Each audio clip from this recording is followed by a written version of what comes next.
first.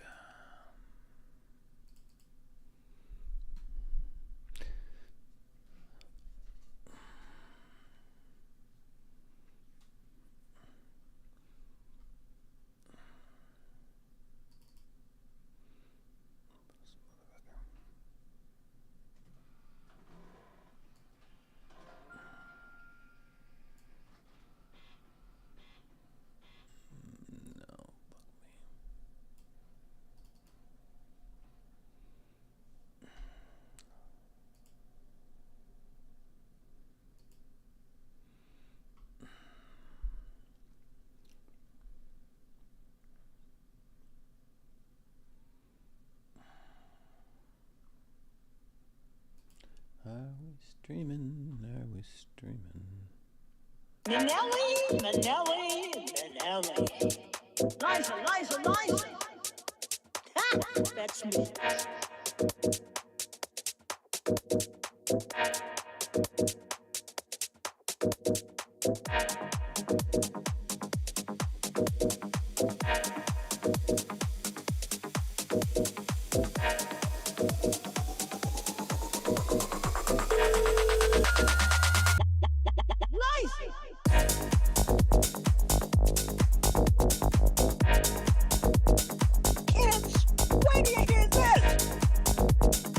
Making people happy. That's what it's about. All eyes on me. And if you want to go with me, great. Just let me know. Kids, where do you hear this? Nice.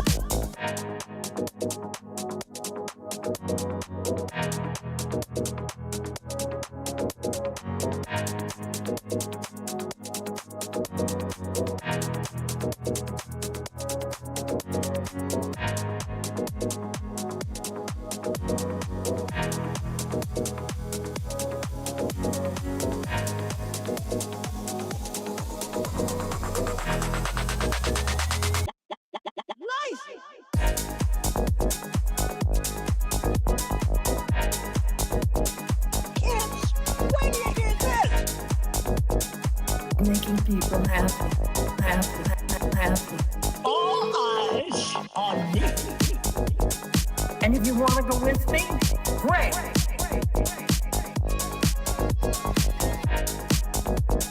Kids, where do you hear this? Nice.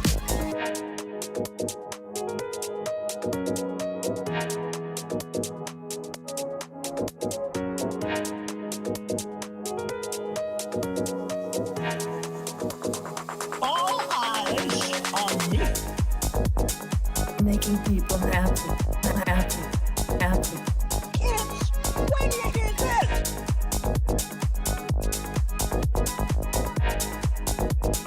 All eyes on me. And if you want to go with me, great.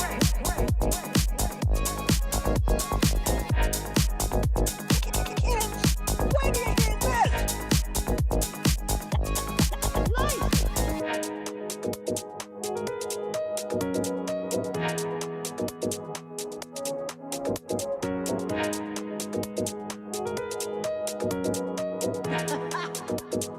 All eyes on me. Manelli, Manelli, Manelli. Liza, Liza, Liza. Ha! That's me.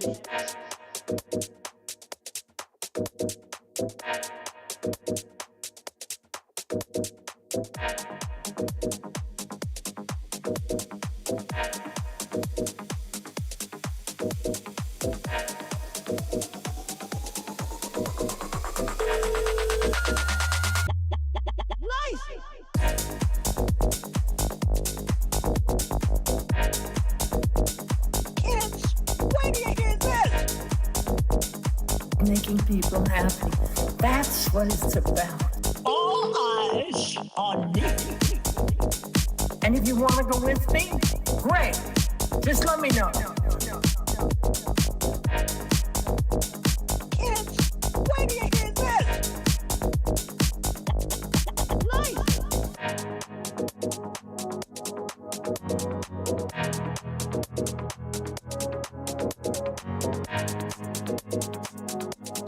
Hello,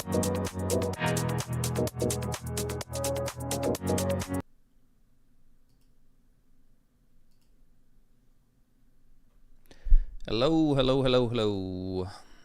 Sorry, taking a minute to get started here. My name is Joe. I go by Solutions Joe, or at least that's what my various social media platforms are. And we're going to talk today a little bit about OpenClaw. For anybody who's been paying attention, OpenClaw has been taking the internet by storm for really the last 2 weeks now. So I thought I would do a little live presentation, take some questions if you have them related to OpenClaw. So let me give you a little background first on myself. My name is Joe again, Solutions Architect. I've been in the tech space, tech industry for nearly 30 years. I am a solutions architect by trade, and so that means I know a lot about everything, and I should say I know a lot about lots of different things and not have a deep knowledge per se into any one area. As a consultant, that's kind of the way it goes. You're a jack of all trades, master of none. So we are streaming on multiple platforms, streaming on X, we're streaming on YouTube, and we're streaming on TikTok. So hopefully you can hear me on all the different platforms. If you have questions, comments, drop them into chat. I am going to be changing around the screens a little bit during our conversation here or during the presentation.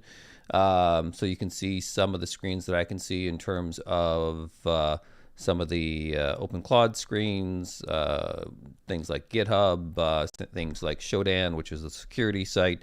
We're also going to have a conversation with some of the OpenAI models about OpenClaw to get a deeper understanding of what it is, what it's not, safety concerns, things of this nature. So for those who have dropped some chats or some messages and chats, thank you very much. I see that somebody said hi, so hello. That's looks like the name is Bart. Welcome.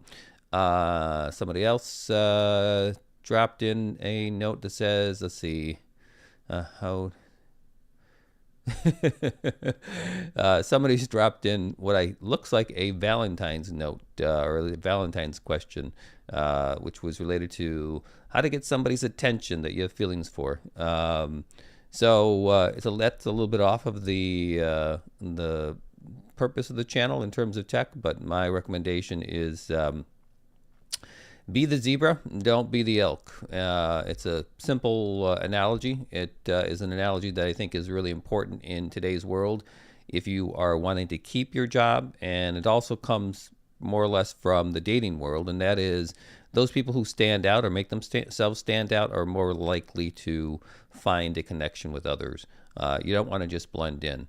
Of course, it's got to be in a good way, in a positive way. But in today's world, standing out as a zebra is going to be far better for you in terms of being able to keep your job and potentially maintain your job and avoid layoffs. That's a whole nother topic that I've dove into in a couple different podcasts, and I probably will do another one at some point in time. Anyways, moving on, let's talk about OpenClaw. So what is OpenClaw? First of all, what it's not. So OpenClaw on its own is not AI. So in other words, OpenClaw on its own is not an AI model. It is an orchestration layer or an orchestration program. That's a very important distinction. So when people are talking about OpenClaw and they're talking about it like AI, okay, it's not AI. So the important thing to understand from a general perspective, whether you have a technical background or not, is what is the difference between AI, okay, and the computer programming that's been going on for 50, 60, 70 years. Well, the key difference is that when we're talking about AI versus traditional programming is all based in rules, okay? And in the most simple sense, what a rule is in a coding world is a comparison of two different variables typically, or values, and then depending on the outcome of that comparison, an execution will occur. And again, going to give you a very simple example, because that is what I try to do. I try to give simple examples, try to distill myths, try to make things as easy as possible to understand, whether you have a technical background or not. That is kind of the position I try to take in terms of sharing some information and educating people.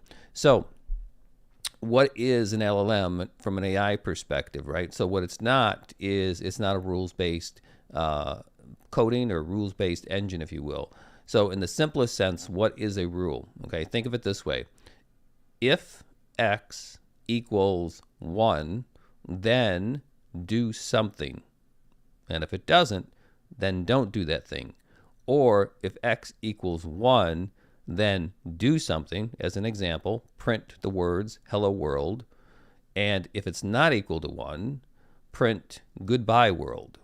Okay, so in the simplest sense, that is what a rule is. And for really the dawn of programming, that is how coding has worked. It is rules based.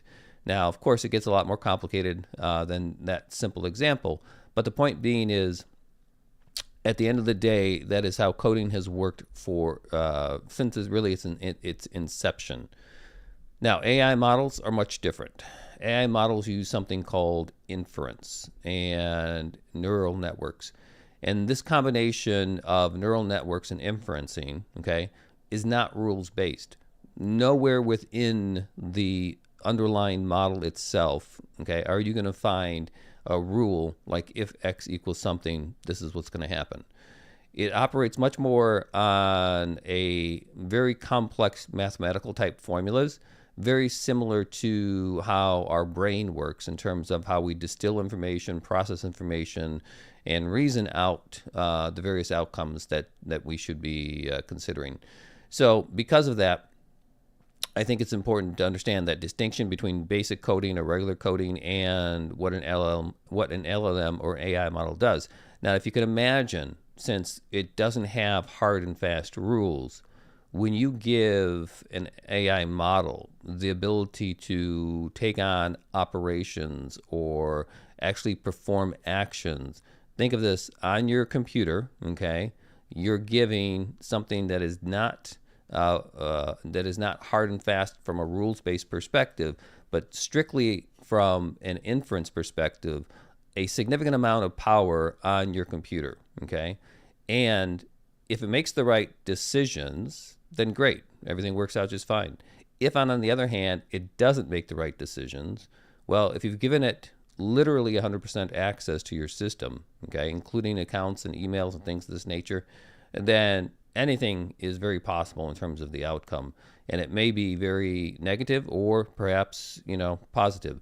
But that's very concerning. So IBM Technology, which is a channel on YouTube, they just did a fantastic review of OpenClaw. And these are very smart technical engineers. They were pretty horrified at what they were seeing under the hood in terms of OpenClaw, as far as the coding and the lack of guardrails that have been implemented. So my warning to anybody who's listening or listens to this on a recording is really, really simple. Be extremely cautious in terms of installing OpenClaw. Now, if you've heard me use a few different terms here, the reality is when this product, and it's not really a product, it's actually a project, okay, that lives in GitHub. And for those who don't know what GitHub is one of the most popular repositories for code on earth. If you go to github.com, that's github.com, you will go out there and you'll see the repository. Now, companies store their code out there, individual developers and engineers store their code out there. Lots and lots of people store their code in the repository under GitHub. And those repositories can be public, meaning anybody can access them or at least copy the code, or they can be private, in which you can't see any of the code that is in there. So it is basically a library of code. Now, the project was released, and I forget the gentleman's name. He's been making the rounds, doing lots of interviews recently as related to OpenClaw. But the original name of this product was something called ClawdBot. Now, do not confuse that with anything to do with Anthropic, and therein lies the problem. The very first name they came up with for this project was ClawdBot, ClawdBot, okay, not the CLAUDE that is related to Anthropic, okay. So it wasn't very long before the project was released. The name became on fire on the internet. And then, of course, Anthropic asked them politely, which large companies sometimes do, to change the name, right? Because it was way too close to Anthropic's branding, and they didn't want that confusion. And that was very, very smart, because they also don't want to be seen as irresponsible in terms of the code itself. Because, again, the code, the way it is written, provides a great deal of access to your systems. In fact, it is almost there's almost no guardrails whatsoever. And again, if you hook that up to your LLM, now you're in a real situation of your LLM being able to have full control on your desktop, so to speak. So it went from OpenClaw, it went from ClawdBot to MoltBot, MoltBot, okay? And then now they finally have changed the name again for the third time to OpenClaw, okay? Now, for me, the word open, if you know anything about OpenAI, kind of concerns me. So I wouldn't be shocked, and again, this is just my personal opinion, not legal advice of any kind to anybody anyhow, that there may be a scenario in which they changed it again. Now, this has caught fire on the internet by many, many people, both those who understand technology and many, many people who don't understand technology, okay, that this product or this project people have been deploying onto both their personal machines. Now, they've also been deploying it onto Mac Minis, okay, which is an Apple product that you can purchase, which is basically kind of a small little you can think of it as a server. It's kind of a small little server that you can sit on your desktop. And then people have also been deploying this a bit more cautiously, such as the way that I would deploy it, and I do plan to deploy it so that I can explore it some more and actually get into some of the code. So why are people deploying it on the Mac Mini? Well, those people who are deploying it on the Mac Mini are at least smart enough, okay, to understand that there's a high risk of installing this on your personal machine. Because if you install this on your personal machine with no guardrails, then hook it up to an AI model, which is an LLM, okay, you now have given an unbelievable amount of access, unfeathered access to your digital life, okay, which could be very, very devastating. So fast forward, multiple name changes, everybody's running out, buying Mac Minis, installing this. They think it's the greatest thing since, sliced bread. But the reality is, again, at the end of the day, this is not AI. This is an orchestration framework that is using some AI model that you have to provide to it. And therefore, when you provide an AI model to any orchestration layer, guess what happens? You've got tokens going out and you've got tokens coming in. Now, what's a token? You can think of a token kind of like a word, okay? Although larger words may actually constitute multiple tokens, okay? But for our purposes, just think of the output and the input being defined as tokens, okay? Now, when you hook up an orchestration layer that doesn't really have any guardrails, and you're hooking it up to an LLM, and you're going to have to do it through an API. You're going to have to do it through an API call, and that's another topic we can get into another time. But basically, you have to set up that account. You have to set up your security. You have to set up your key and things of this nature in order to make those API calls. Well, guess what? You've now hooked this thing up to an LLM, and unless you, again, put some guardrails on that LLM in terms of the number of tokens you use going out and coming in, vice versa, okay, you are looking at potentially running up a significant what they would refer to as a subscription charge or token charge. Okay, again, bad idea. And if you spend any time on the internet, and X, or formerly Twitter, is a very popular place for software folks and developers and things of this nature, you'll sometimes see, horrible types of postings in terms of very large AI bills that somebody has received because they let their AI model run amok with their orchestration connection and ended up with a very large bill. And I'm talking thousands and thousands of dollars.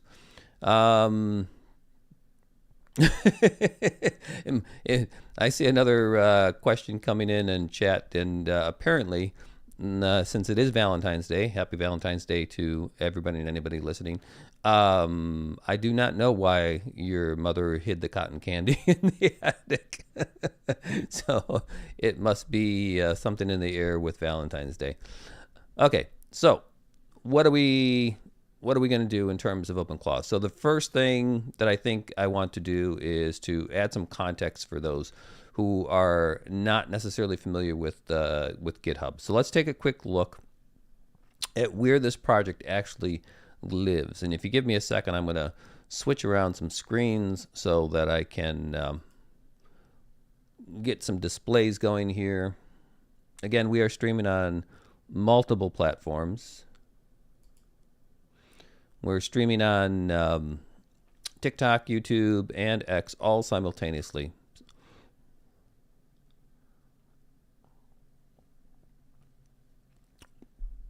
So what you are seeing here, for anybody who's not familiar with it, this is GitHub. This is the repository, if you will, the most popular repository in the world for storing code. And there's a whole variety of reasons behind that, and it's been around for quite some time. So what you're looking at here is the OpenClaw project, okay? So again, if you have been seeing all this stuff about OpenClaw, ClawdBot, MoltBot, trying to understand what is this, you are actually looking at it right now. This is the code base, okay? Included in this code base is README files and a whole bunch of other things, but this is where it lives, okay?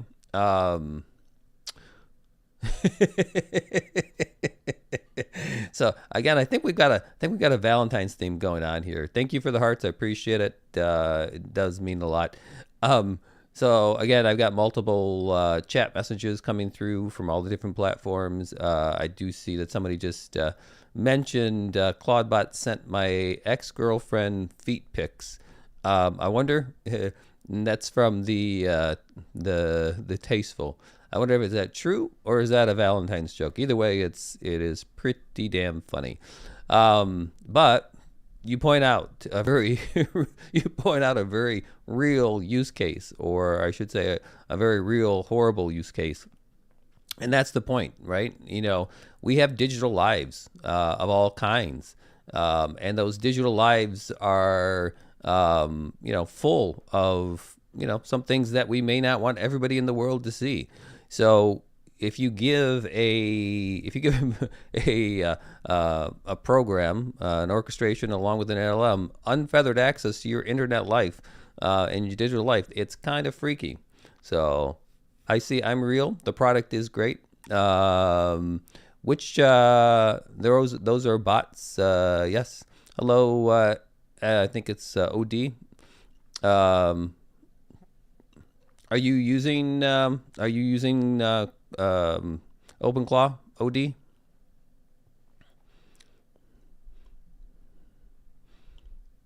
So yeah, if you have questions, comments, feel free to drop them in. So let's move on to, you're about to get started. Okay, so number one, be very, very cautious. Okay, so so you apparently are in the construction industry. So I just saw a posting on X, and again, X is a very popular place for technical talk, mainly because I guess Elon owning it, it became a very popular place. So I would caution you, okay, to either A, work with somebody who knows what they're doing, okay, or B, do some education before you deploy it. And I'm going to give you the reasons why. Okay. So the very first thing I'm going to tell you, and I'm also going to show you, we are going to jump over to a website. Okay. So that's, my screen should be updating in a second. Okay. And by the way, my voice for most people is going to be delayed a bit. Okay. So your chats come through in near real time, but my responses are typically delayed because of the streaming. Okay. So I'm not ignoring you, but if you can see this screen, this is a cybersecurity website.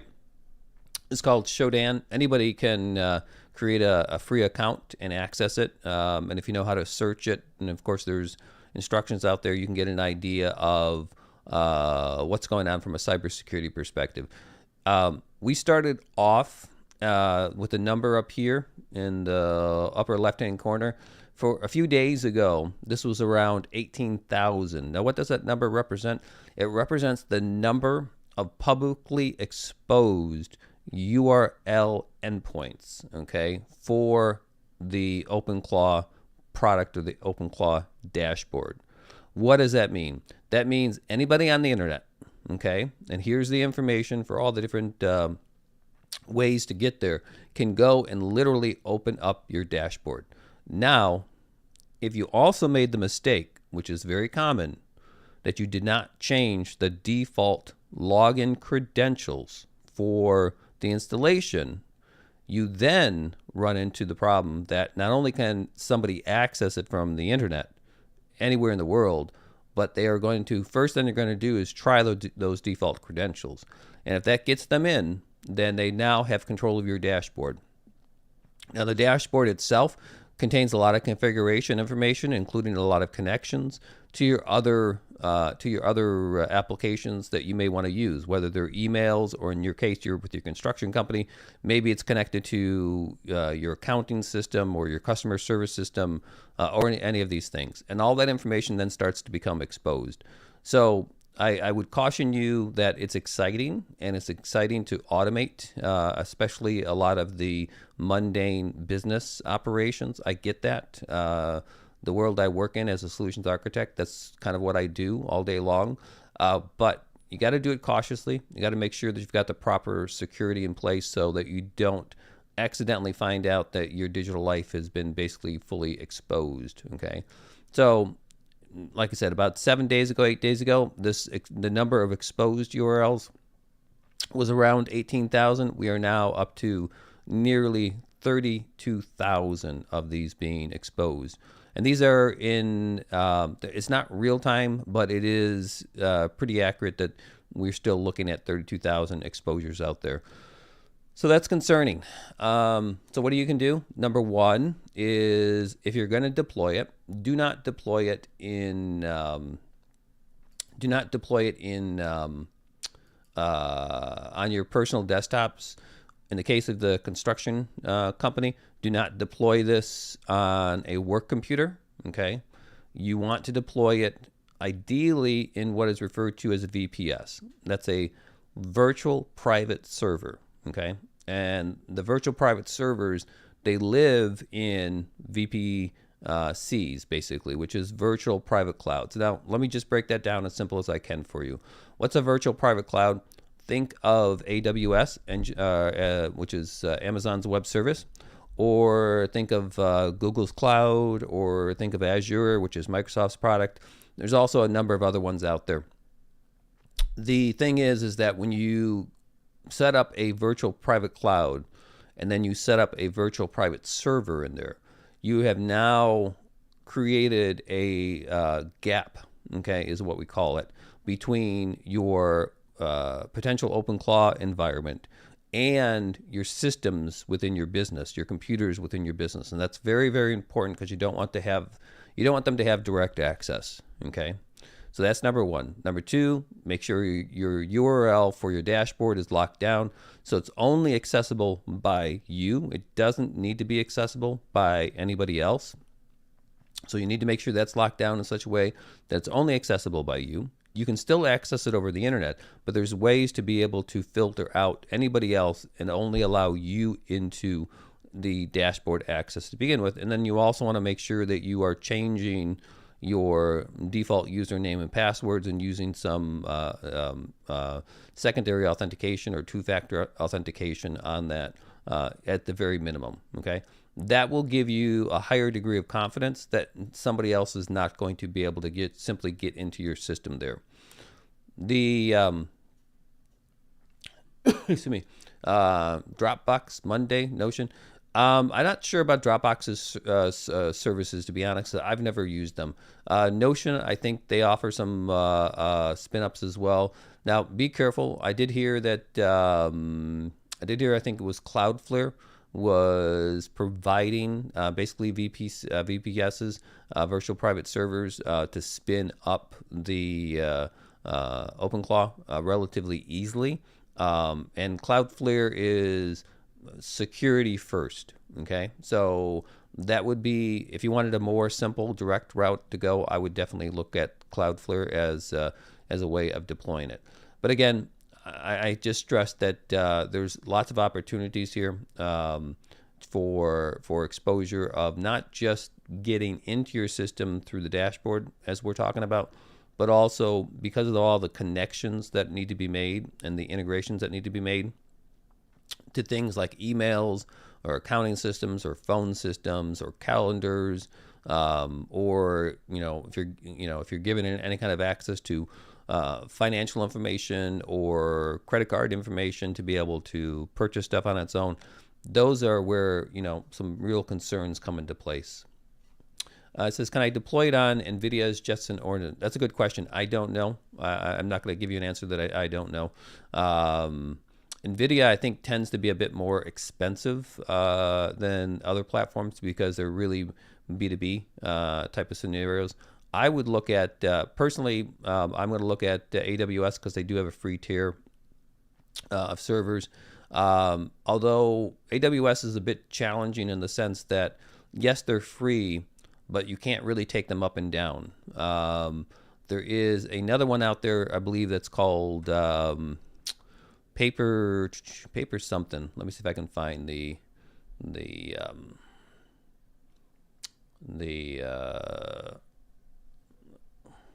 let's see if I can find the name real quick.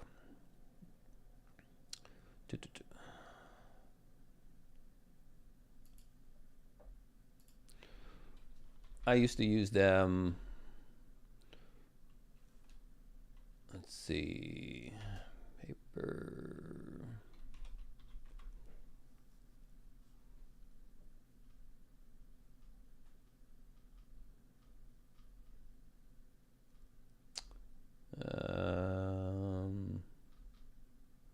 No, I can't find them right offhand. Sorry, but there are a number of other services out there that are lower price. The problem for me with AWS is that you can't pause it once you bring up a VPS in AWS unless they've changed this. If you bring it down, you lose everything. Some of the other hosting services out there or VPCs out there will let you build a server and then charge you for each minute that you're using the server. But on the positive side, you can put that server basically to sleep or put it inactive. Your configuration stays in that server, okay? But you don't get charged anymore for it. And they let you do that for, I think, like maybe up to 30 days. And as long as you come back in every 30 days and spin it back up again, you're able to kind of balance your budget a bit easier that way and not have to go through that setup over and over and over again. So I would look at that. Let's see. What about a home lab? If you're referring to like using a Mac Mini at home, the problem with that, the problem with the local is it's not really local, okay? Because you're going to have to give it access to the internet. And as soon as you do that, you're connecting to your home network or your business network. And as soon as you connect to a business network, the intelligence of the LLM, along with the skills and the tools that the project has, okay, it can access all your devices on your network. And if it gets really out of hand, it may try to hack into your other devices on your network. So even though those other devices may not be readily available or connected, they could potentially it could potentially try to do a brute force hack on any of your devices that are on your local network. Again, there just is not a lot of control that is enforceable at this point in time on this type of project.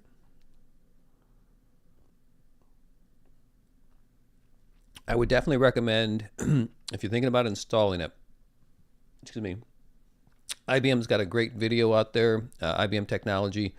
Their cybersecurity folks just did a review of OpenClaw, and they were very, very concerned. In fact, I think one of them was going to deploy it and then decided to scrap the whole idea. For me, I do plan to deploy it, but I'm going to deploy it under a VPS, something I can put up. And then my plan is this, is I'm going to spin it up. I'm not going to give it access to any of my real accounts of any kind. I'll create a new Gmail account that I've never used for anything, okay, that has no history. And for anything else that I want to make, I may want to test and just kind of experiment with to see, then I will go ahead and I will set up brand new accounts for those things. So it doesn't really have any access to my digital history. And that's the challenge, because just give you a simple example. If you gave it access to your regular email account, right? The problem with that is, like you, like me, like most people, we have probably thousands and thousands and thousands of emails in there. And there's nothing that's going to stop the orchestration and potentially the LLM of searching through all of your history, everything in your inbox, everything in your folders, everything in your deleted. And one of the things that they would potentially find in doing that, especially if it was malicious code that was trying to cause this execution to occur, they would be able to see all the different password resets that you've done over time, right? Like a bank password reset. Well, once they determine that, I can see an email came in from, XYZ bank for a password reset into this account, right? Well, I can now go to that bank's website, potentially put in your email address and do a reset, right? And have that information sent to me. And now somebody potentially has access to your bank account. Okay, there's a lot of moving parts here, is kind of what I'm saying. And that's why, the software engineers and very smart people, they're like, wait, slow down, take a beat. Let's really understand what this thing is doing and not doing before we're just kind of deploying it without serious consideration. The other thing that I would say, I was going to mention, no, I forgot. But so in my example here, basically what I've done is I have forked the the OpenClaw code. Okay, so you can see my screens. I originally was on the OpenClaw GitHub repository here, and so what I did is, again, and this makes sense to those who know, I forked it, okay, so that I could get a copy. And at this point in time, since I forked it, which only I was probably maybe 5 days ago, I'm already 1,500 commits behind. Okay, so that's the other thing that people don't really understand if they're not software developers or software engineers. If you download this code and you're running it locally or even in a VPS, okay, and you are not actively keeping up with the code changes, then what's going to happen is you're going to be running an older version of it that is likely less secure than the newer version, okay? And by doing that, you're putting yourself at a great deal of risk, because the software engineer who wrote this, I've watched a few different interviews with him. He seems to be a very smart person, very genuine, okay? Has got good intentions, right? But like any development work, when it comes to software development and software engineering, it's not unusual to have patches. And I've worked in enterprise software for the last 30 years, for multi-billion-dollar companies. We patch all the time, Okay. So every, maybe 6 weeks, 8 weeks, whatever it might be, we are patching. We're sending out patches to our customers. So getting stuck on something that's static because you're not familiar with that process also is putting yourself at potential security risk. Now, the other thing that I'll tell you, and you can go research this for yourself, is that there have been numerous reports now of malicious code that is in the skills library. So people are starting to pull down skills, okay, from the skills library for OpenClaw. Now, what is the skills library? In essence, it's a small snippet of code that you can download and integrates into the larger project that allows for connections to like email accounts, or maybe you want to be able to do web browsing, or maybe somebody's created a specific skill to interact with like Slack for communications or something of this nature. Okay, so it seems innocent enough, but the problem is this has become such a hot topic. Okay, the hackers know that. The black hats and the hackers out there, they know that. Okay, they also know this is being deployed, unfortunately, by many people who really don't have a strong technical background, because they saw it on the internet. They think it's they think it's the savior to either their business or the digital assistant that they've been looking for, all their lives basically, right? Well, unfortunately, they prey on that, right? And you download that skill, you deploy it. The most popular malicious code I have heard of, okay, within these skills, not all the skills, but in some of the skills, are actually scanning your systems for digital wallets, right? And why would they do that? Well, it's kind of obvious. They want to steal any digital currency that you might have, whatever flavor of it is, whether it's Bitcoin, Ethereum, whatever. It doesn't make a difference. This is a common hack that has been going on for quite some time. I can go into a whole nother story of a gentleman who got his cryptocurrency stolen, a significant amount, because he was using a forked version of VS Code. Okay, and malicious code got in and ended up searching his entire system until it found his crypto, and he lost, I think, maybe a couple $100,000 from it.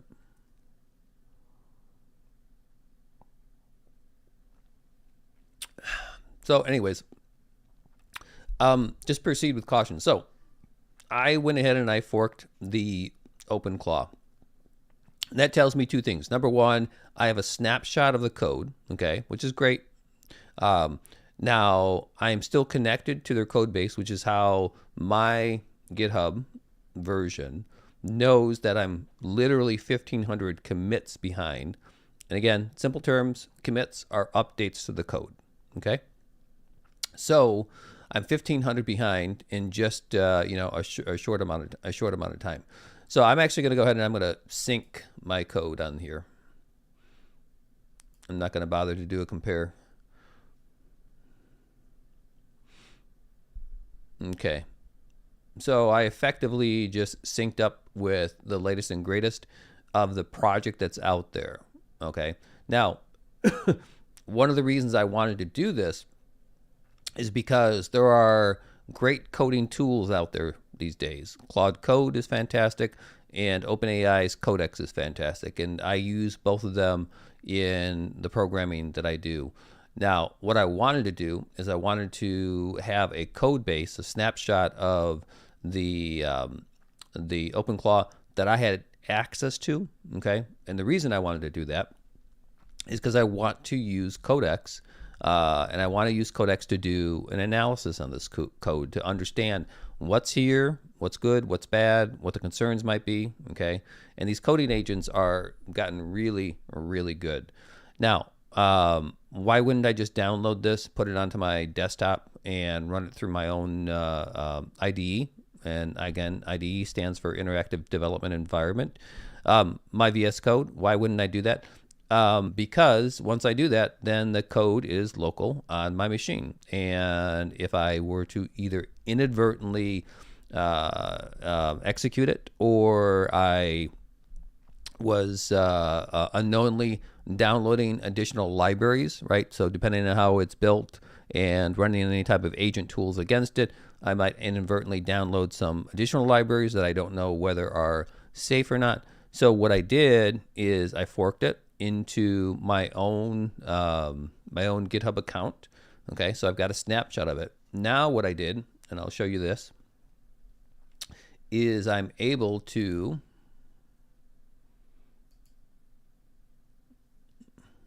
where do we go? Okay, just double check, make sure everybody's got the screens. Okay, so what you're looking at here is the OpenAI's Codex interface. This is the main coding product that they have for OpenAI. Now, what I did here is, and this is actually cloud-based, and that's the important difference here. So why didn't I just bring it down local and run my agents locally within my VS Code? Because I didn't want this code on my personal computer. Okay, I wanted to be able to run it in the cloud safely. So by forking it into my GitHub, right, I have a copy of it. Now I've just updated it, so I've got the latest and greatest code with all the commits, right? Now here in Codex, I can point to my my GitHub account and my specific repos that I have under that, and I'm going to select OpenClaw, which I just did. Okay, the main branch is fine. Again, some of this terminology may or may not be familiar with you guys, and that's fine. I'm not going to explain it all, just because we'd be here all day. If you have questions, you're always welcome to drop them, and I will do my best to give you a quick answer if I can. Okay. So now I basically have a connection, if you will, okay, from my Codex account into my GitHub account, and specifically to the snapshot of the OpenClaw code that I had. So the first thing I'm going to ask it to do is, because I'm very curious about this part, so let's perform an analysis. And let's identify any security concerns. Also provide a high-level overview of what this code does and what it doesn't do. Let's correct my typo. Okay, so we've got our OpenClaw repo chosen, which is forked, right? Got the latest snapshot over there. Main should be fine because it's the only one that I think we have as far as a branch there. And we can run two simultaneous versions here. I think I'm going to change this to one version. And let's go ahead and run it and see what we get. So again, this is the OpenAI's Codex, and it's running this in the cloud. So none of this code is touching my personal computer. The Codex itself is running in the cloud, even though I do have it installed on my local computer as well.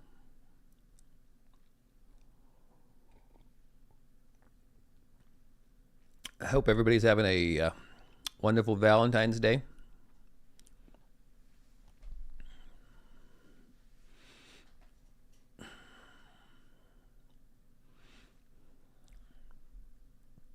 If you have any questions or comments, drop them into chat. So hopefully ODI answered your question about your home lab and on local and why I would not do that.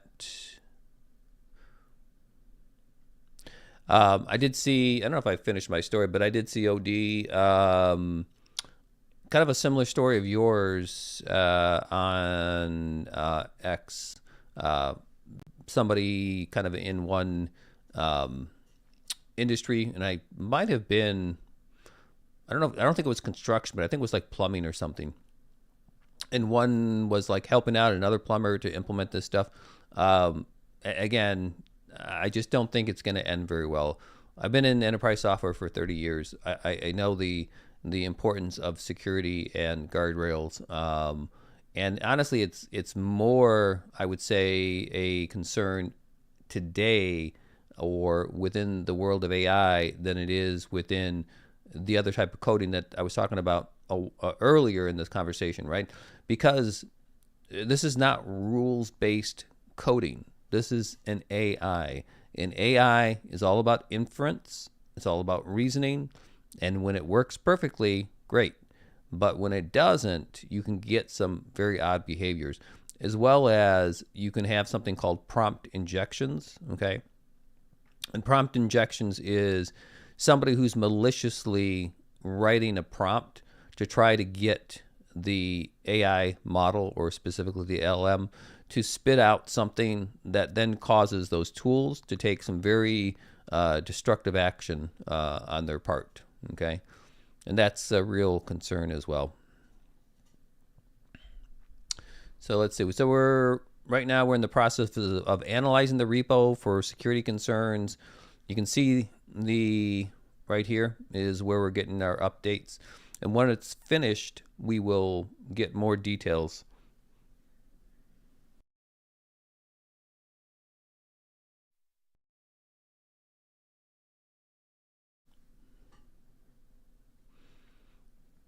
So if you have any questions, comments, drop them into chat there, and I'm happy to try to answer them for you.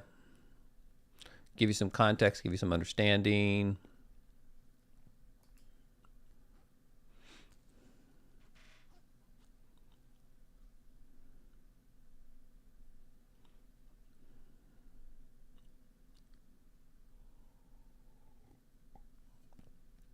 Hello, Dan. Goodbye, Dan.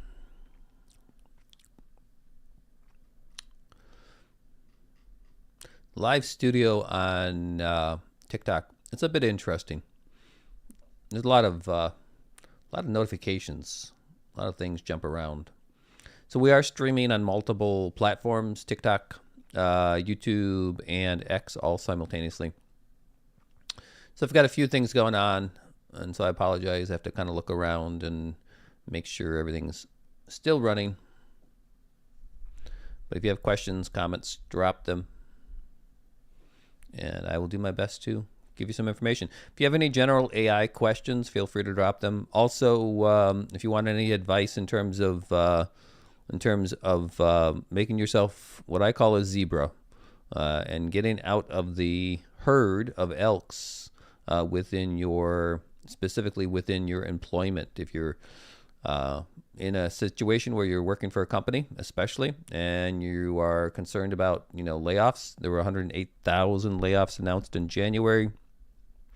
Most of those were attributed to AI, meaning AI taking over many of the roles for the layoffs. So if you need any advice or want to talk about that, drop a comment. I'm happy to provide you some insight on what you might be able to do today. And also, actually, IBM Technology also had a really good video that they put out on future-proofing yourself in the job market. It's a very important concept. More so now than anywhere else. So the code base is not very small. I'm sure it's probably actually even larger after all those commits. So this is taking a little while to run. So why this is running, I'm going to flip to another screen. And this one is, so this one, let's go back to here. Okay, so we can take a look at this one. This is OpenAI. Now this is GPT 5.2 deep thinking. And for anybody who's not familiar with AI just in general, if you learn nothing else from this little podcast, okay, learn that all AI models are not the same, okay? They vary greatly in terms of both what they can do for you, but also the amount of reasoning they have, the quality of their output, the accuracy of their output, their hallucinations or lack of hallucinations. So when you talk about AI to anybody, or anybody's talking to you about AI, or you hear about it, by talking heads on TV, wherever it might be, understand that unless somebody's giving you context, okay? And what I mean by context, unless somebody's giving you context and saying, hey, what I'm talking about is OpenAI's GPT 5.2, okay?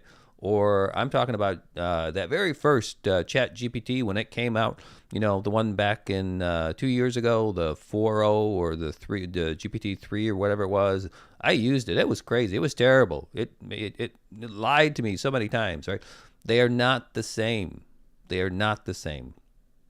And that, unfortunately, I think is causing some people to not realize really the impact that AI is going to have on our society, and honestly is already having on our society. The CEO of Anthropic just recently, I'm going to turn some more lights on here, I'm going to try. The CEO of Anthropic just recently in an interview kind of stunned me by saying that that they asked him basically, what's your biggest concern or what's your biggest shocker, if you will, in terms of where you see the AI industry and general sense of where we are with AI and where we're going and stuff. And his response was actually pretty interesting. And he was like, I am still pretty blown away and shocked by the lack of the majority of people, meaning 95% of the general public, that really do not understand where we are at today with AI. He says, it blows my mind. He says, but he acknowledges, right, he lives in a bubble, because that's what he does. I live to some extent in a bubble because technology is what I do. So I get it, and I've had this conversation with so many of my own personal friends and coworkers, and so it is quite interesting how little there is still really understood about where we are at today in terms of the advancements. So let's check in on the analysis. Okay, so the analysis is done. So we're going to jump into the analysis. Let's see what we got going on here.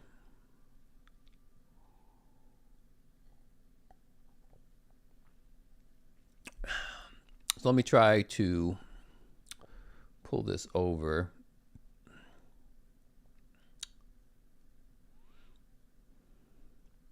Okay, so what's actually happened here? Is that Codex is actually created, and we can see the summary over here, and I'm going to read this out so folks can kind of hear me. So after having done the analysis, or the Codex having done the analysis, and let me just refresh everybody's memory on what I asked. So I asked Codex, OpenAI's Codex, I said, perform an analysis of the repo and identify any security concerns. Also provide a high-level overview of what this code does and what it doesn't do, okay? As a reminder, we connected to the OpenClaw code base, okay, the project. So the response as a summary comes back and says, so I added a new repo level analysis document. Basically what it did is it created a document, what we refer to as an MD, markup language, with the details related to the security. So that document captures a high-level architecture overview, explicit trust boundaries, key security concerns, and hardening recommendations based on code and doc inspection plus audit commands. At a high level, OpenClaw is a self-hosted, multi-channel AI gateway control plane that exposes a type WebSocket interface for clients and nodes with one gateway process typically bound to a loopback by default. Security controls present in the code base include runtime guardrails around bind and auth. Auth simply stands for authentication.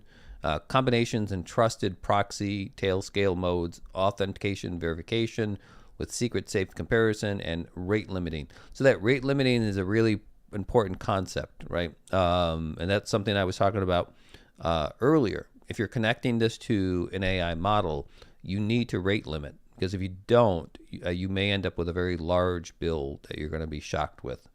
okay, for the tokens in and the tokens out. Let's see what else. Verification. Hook.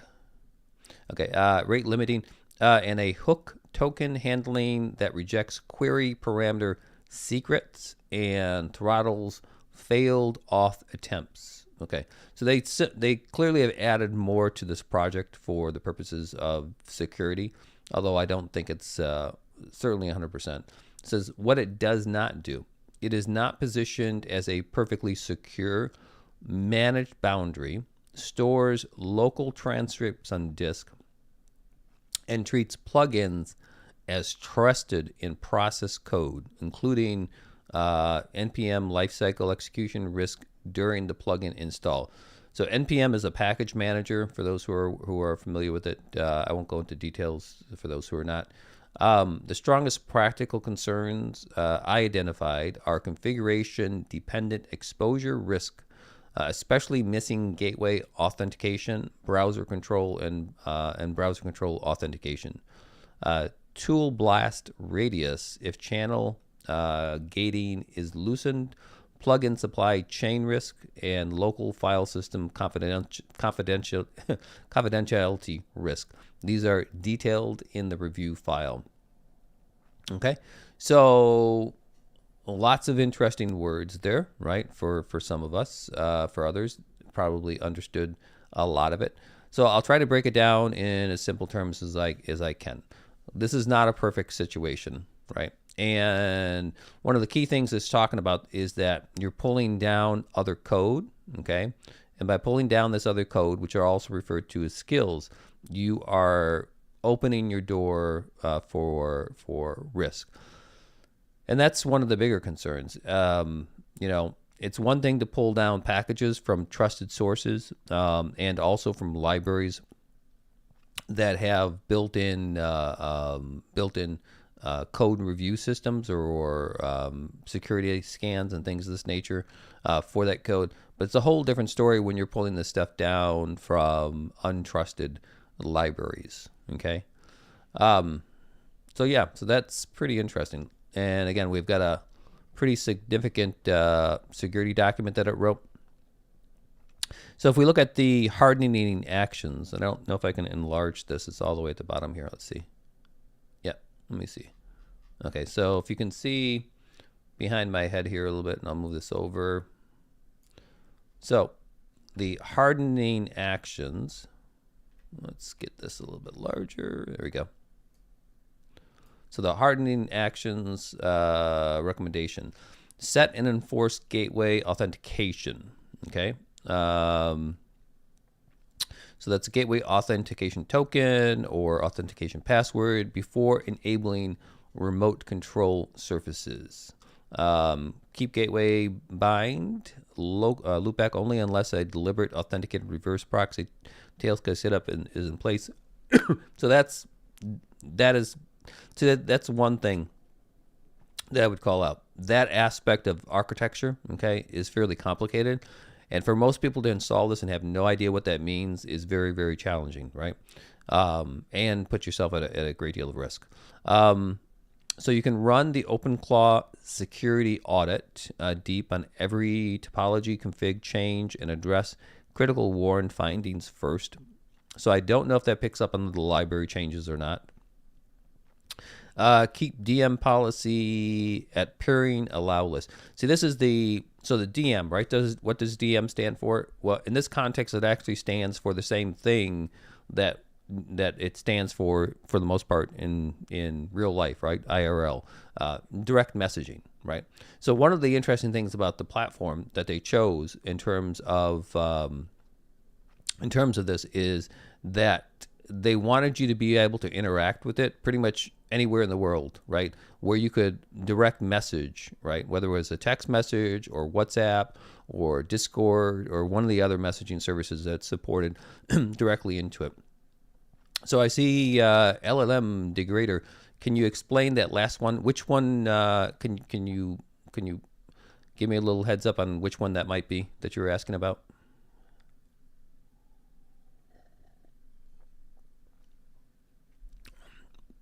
You don't have to type it all out. Just maybe a little snippet, and I can probably figure it out. But that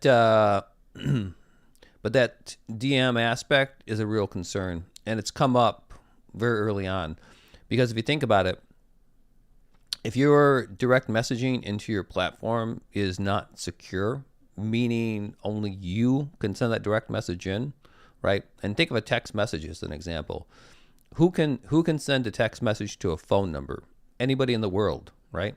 Until the person receiving it decides, I don't want text messages anymore from you, and then they block it, right? So direct messaging services, they don't work so much differently than that, right?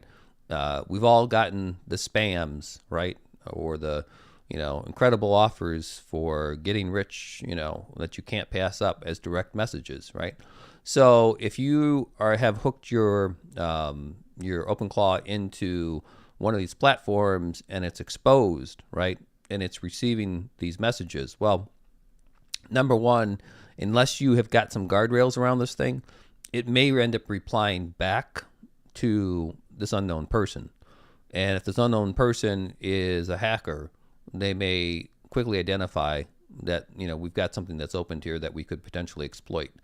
So that is certainly a very real concern, which is why I basically here keep the DM policy at a pairing allow list. What that means is, allow list basically is these are you can configure what we refer to as a whitelist or an allowed list, which basically means this is the only incoming messages, or these are the only senders that incoming messages will be accepted by, basically, right?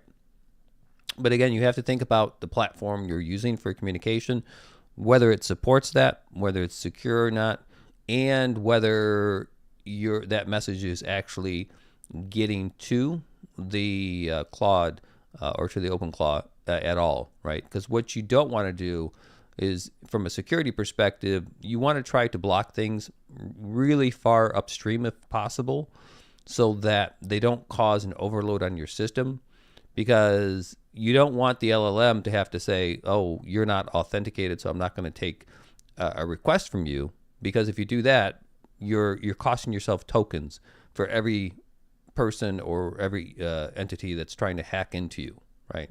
So you have to think some of these things through in terms of the overall architecture. So LLM degrader, if you're still out there, hopefully we answered your question. We've got minimize tool blast radius. So deny high risk tools by default. Use allow list and keep approval prompts on for dangerous operations. I'm not sure how it's would define dangerous operations, and so that's where things become a little gray. What is a dangerous operation, right? So wiping out an entire system, or getting root access to a system and deleting all the files, that would probably be considered a dangerous operation. But what about searching for a digital wallet and sending it to me, or along with its keys, right? Let's see. The other one is treat plugins as code execution. Treat plugins as code execution.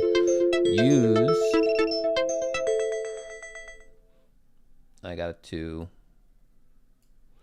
respond to TikTok. Hold on.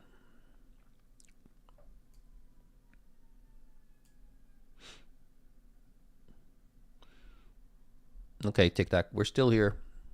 Minimize tool blast radios. Okay, treat plugins as code execution. Use explicit allow list, pin versions, and review unpacked plugin code prior to enabling. And this is the one good thing about things like Claude Code and Codex. Okay, you can use those tools, which are very, very smart tools. You can use them for the purposes of reviewing these skills and these code before you actually deploy it within your project. And I would highly recommend it, given where we are at in terms of the early stages of this particular project and stuff, and everybody and their brother trying to roll out. There's plenty of bad actors out there who are trying to get access to your system, guaranteed. Okay, so enforce strict file system permissions on basically that looks like the home location of the OpenClaw install, config files, credential stores, and stuff. The idea of that last one is you don't want a request coming in through that direct message that the LLM then processes and basically says, sure, I'm going to send you all my configuration file details, which are going to contain all my credentials and passkeys and or different types of security keys and things of this nature. And that's happened. I've heard of it and seen various postings online. So that in a nutshell is what it is, what it's not. It does not contain an AI model. Okay, you have to hook it up to an LLM. It supports a variety of different ones. I think they're expanding on that, but proceed with caution. Again, I will show you that if we look at the security site for Shodan, we have nearly 32,000 exposed OpenClaw dashboards across the world. More than 9,000, over 9,000 here just in the United States. Okay, and once they have access to your dashboard, if you haven't secured that, it likely they could probably brute force hack into that, and then they're off and running. So, any other questions, comments, thoughts? Feel free to drop them into chat. I'll see if I can answer them for you. Otherwise, I think I'm going to be wrapping things up. Hopefully you found this interesting.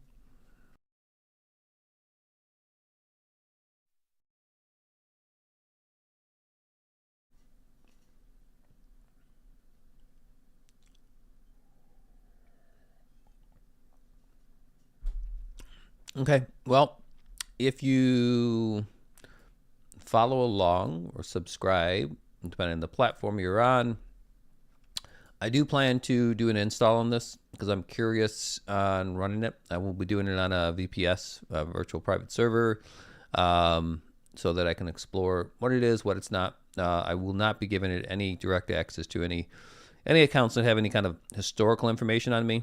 I think that would be a bad idea, at least at this point in time. So hopefully you enjoyed it. Got questions, comments, let me know. Drop them in the comments afterwards. I'll try to get back to you guys on it. Thank you very much. Have a great rest of your Valentine's Day. Bye-bye.